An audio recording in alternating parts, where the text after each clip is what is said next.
Today's topic is titles for your writing, your books, your articles, your blog pieces, whatever it is you write. If you've got 5 minutes, I've got 5 tips to help you to choose better ones.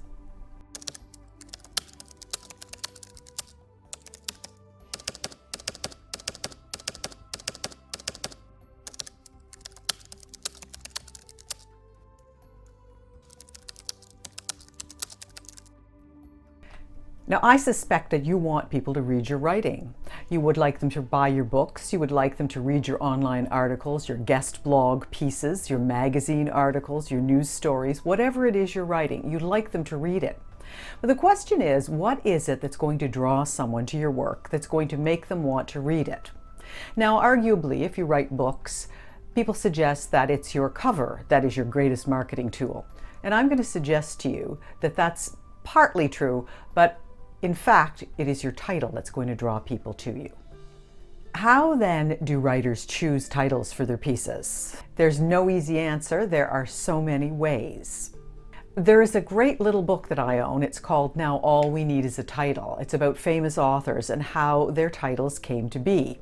And it's really worth a read. It's very interesting and inspirational. So I'd highly recommend that you read that. It may not help you find a title for a particular piece. It'll get you thinking about how writers choose their titles. Sometimes you can be inspired by something like something you read on a billboard or a snippet of conversation that you overhear.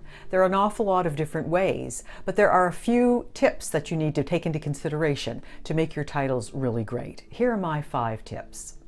Tip number 1, your title should be unique, or as unique as you can possibly make it.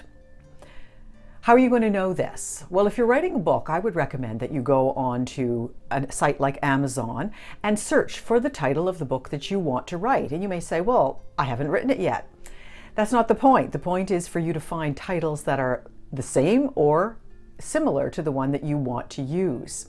And you can do the same thing for article titles or blog piece titles by putting it into a search engine on Google. A number of years ago, I wrote a historical fiction novel, and I called it In the Shadow of the Raven, and it was about Edgar Allan Poe and his time and someone who knew him. So what was interesting was to go onto a site like Amazon and find out after the fact, this is how I learned this lesson the hard way, is that there were several other books with the same title or very similar titles. There was another one actually called In the Shadow of the Raven. There was another one called In the Raven's Shadow. And there was another one called In the Shadow of Ravens. So this was all very interesting. How would my book stick out? It's important for you to have a unique title that people can remember, that people can search for. And when they search for that name for your book, they'll find it. What did I do about my title? I retitled the book. It's now called Something More Than Love. Tip number 2, your title should reflect what the book or the blog piece or the article is really about. Now, doesn't this really seem like a no-brainer? That the title should be about what the content is about, but it's not always the case. Sometimes people give titles to pieces, books, articles, even news stories that are designed to grab the reader's attention, but that don't actually reflect what the piece is about. Trying to be cute or smart really doesn't work very well, because once a reader finds out that the title was misleading, they're going to feel cheated. Tip number 3, your title should be easy to remember.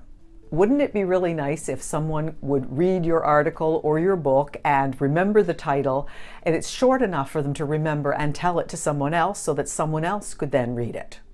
I spent a lot of years teaching in a university, and I actually wrote a number of academic papers, and I read many academic papers, and many of them have absolutely the worst titles ever. I think academics are absolutely the worst at finding titles for their pieces.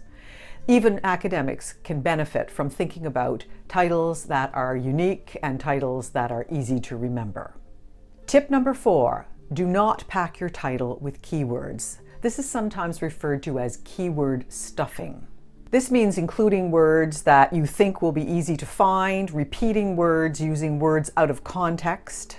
I frankly don't care what any online book promotion guru says. It's a bad idea and it makes for really crappy titles.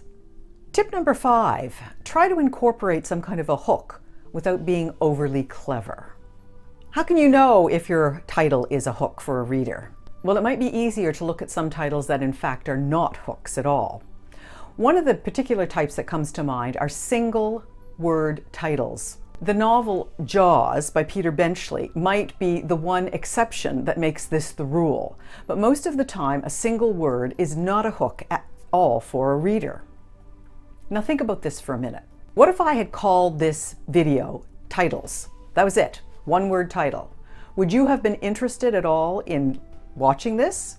Probably not. But what if I called it Better Titles? Is that a better title for this video? Maybe marginally, but again, not a hook. But if I call it 5 Tips for Choosing Better Titles, now that's a hook. Well, those are my 5 tips for today. I think I have a piece or two for my blog that I need to go and find a better title for. Talk to you next time. Subscribe to Write, Fix, Repeat, and maybe I can help you improve your writing knowledge and skills. 5 tips at a time.